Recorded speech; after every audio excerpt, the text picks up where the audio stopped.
Aku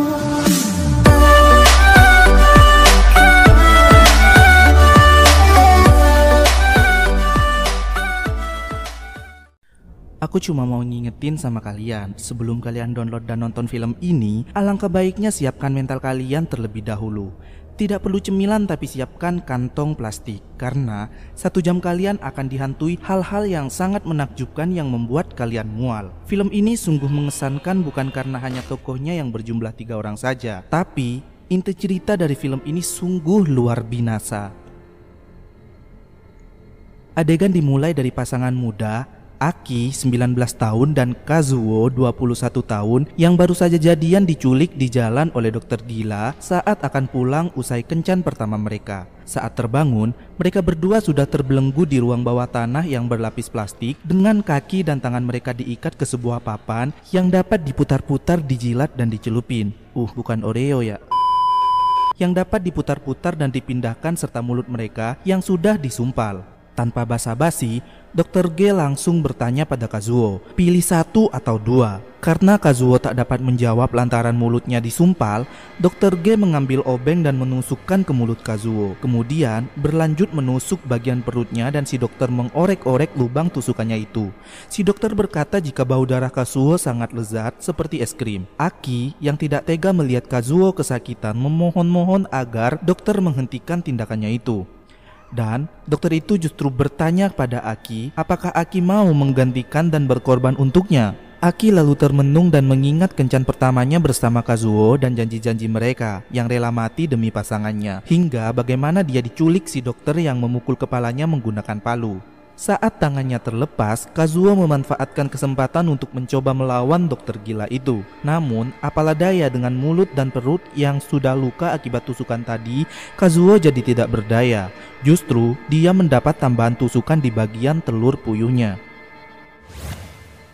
Keesokannya, Aki yang kebelet jadi kencing berdiri lantaran semuanya diikat dan tak bisa ngapa-ngapain. Dokter datang sambil makan roti dan memberikan mereka pertanyaan sudah berapa kali mereka melakukan mantap-mantap. Kazuo hanya geleng-geleng karena mereka baru aja jadian dan tak mikir ke situ. Mengetahui mereka berdua tidak pernah sekalipun melakukan mantap-mantap seumur hidupnya dan si Kazuo juga rela mati demi Aki, dokter berkata jika mereka akan mati hari itu juga. Namun ada satu jalan supaya mereka bisa dibebaskan, yaitu harus membuat si dokter terangsang dengan perjuangan cinta mereka. Dokter lalu melucuti celana Kazuo dan mendekatkan Aki di hadapannya. Dokter meminta Kazuo melihat kesekelangkangannya Aki saat dia melucuti CD-nya. Dokter menyalakan musik klasik romantis dan mulai menelanjangi Aki. Dokter itu mulai mencumbunya di hadapan Kazuo dan melakukan pencolekan paksa hingga Aki muncrat. Dokter itu kemudian mendekati Kazuo dan mengusapkan cairan kental Aki di wajah Kazuo. Kemudian dia juga melakukan pencolaian paksa pada Kazuo hingga cairan kentalnya muncrat ke perut Aki.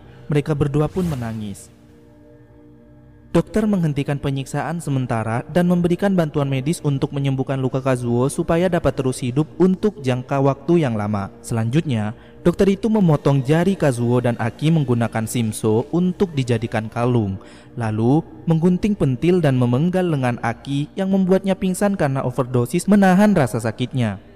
Si dokter lalu menghampiri Kazuo, mulai memaku bagian telur puyuhnya dan mencongkel mata kanannya. Saat akan memotong burungnya Kazuo, Aki yang terbangun berkata jangan. Namun Kazuo meminta untuk melanjutkannya karena takut dokter itu justru mencelakai Aki. Setelah mendapati burung Kazuo di tangannya, dokter itu berteriak jika dia sudah mendapatkan rangsangan seksual yang sangat nikmat. Rupanya tititnya Kazuo yang dia incar. Walah dok, kenapa kagak titit lu aja sih yang dipotong? Heran gue.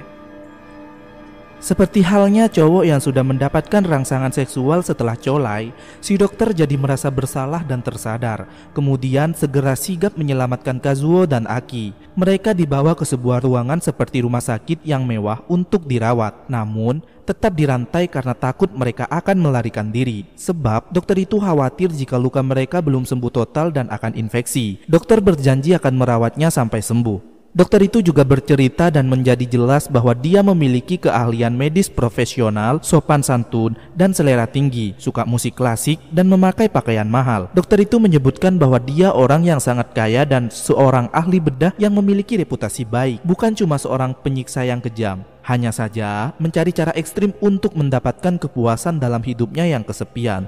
Dokter lalu berkata akan menyerahkan diri ke polisi setelah mereka sembuh total dan memberikan keduanya aset 700 juta dari kekayaannya sebagai ucapan terima kasih atas kepuasannya. 700 juta untuk kehilangan titik, pentil, sama mata dan jari-jari, serta kerusakan organ dalam tubuh. Apa kalian ada yang mau? Keesokannya, Kazuo dan Aki berkata jika dokter memiliki bau yang sangat busuk di balik penampilannya yang keren dan elegan. Mereka heran kenapa si dokter tidak menyadari bau tubuhnya. Selanjutnya, Aki dan Kazuo berjanji untuk saling mendukung begitu mereka dibebaskan dan tetap bersama meski mereka sudah sama-sama cacat. Dokter merawat keduanya dengan sangat baik dan memberitahu bahwa mereka akan segera dibebaskan. Dia meminta keduanya meminum obat sebelum pulang yang ternyata adalah obat tidur. Rupanya mereka berdua dibawa kembali ke ruangan bawah tanah. Aki dan Kazuo memberontak dan dokter berkata jika mereka sudah berhasil membuatnya senang, kenapa tidak membuatnya senang sekali lagi? Dokter meminta mereka harus melewati ujian cinta terakhirnya. Dokter menarik keluar usus Kazuo dari anusnya, kemudian menempelkan di pengail dan dokter meminta Kazuo untuk berjalan mendatangi Aki untuk melepaskan ikatannya. Jika berhasil, mereka akan dibebaskan. Kazuo mulai merangkak penuh kesakitan karena setiap ia melangkah, ususnya terurai keluar. Dokter terus menyemangati Kazuo hingga Kazuo berhasil menggunting ikatan tali di kaki Aki. Saat hampir berhasil memotong ikatan tali di tangan Aki, mereka berdua sadar jika dokter sudah merencanakan itu semua. Karena di dalam talinya terdapat kawat besi hingga tali itu tidak mungkin bisa terlepas hanya dengan gunting saja. Belum lagi mengguntingnya tanpa jari tangan. Setelah bersusah payah, Kazuo akhirnya pingsan di pelukan Aki dan terkapar karena kehilangan banyak darah. Dokter dan Aki mengira jika Kazuo meninggal. Dokter lalu menyeret Kazuo dan menyetel musik klasik. Aki menatap dokter dengan penuh kebencian, namun si dokter justru senang. Aki meludahi dokter dan mulai menghina si dokter dengan mengatakan jika dokter itu bau busuk yang sangat menyengat dan itu yang membuatnya orang menjauh darinya hingga dia tidak punya teman. Itu karena mungkin sudah menjadi keturunan dari ibunya yang bekerja sebagai pel bau kencur. Aki juga bilang jika si dokter adalah iblis malang yang kesepian. Karena merasa marah, dokter mengebor perut Aki dan mengambil kapak untuk memenggal kepala Aki. Kepalanya terpental ke leher si dokter dan Aki pun menggigit leher si dokter di detik-detik nafas terakhirnya. Kazuo yang ternyata masih memiliki secuil nyawa menusuk kaki si dokter dengan gunting, yang membuatnya dokter jatuh terkapar. Kazuo dan Aki pun meninggal saling berhadapan dan bertatapan. Di adegan akhir, dokter orgil itu ternyata selamat meski jalannya pincang. Dia dengan hormat mengubur Kazuo dan Aki di hutan yang tenang dengan cara tradisional Jepang. Dia meninggalkan gunting di makam mereka sebagai simbol yang digunakan dalam upaya kisah perjuangan cinta terakhir mereka. Dokter orgil itu kemudian mencari mangsa baru dengan menyemprotkan parfum ke sekujur tubuhnya untuk menyembunyikan bau busuk menyengat di badannya.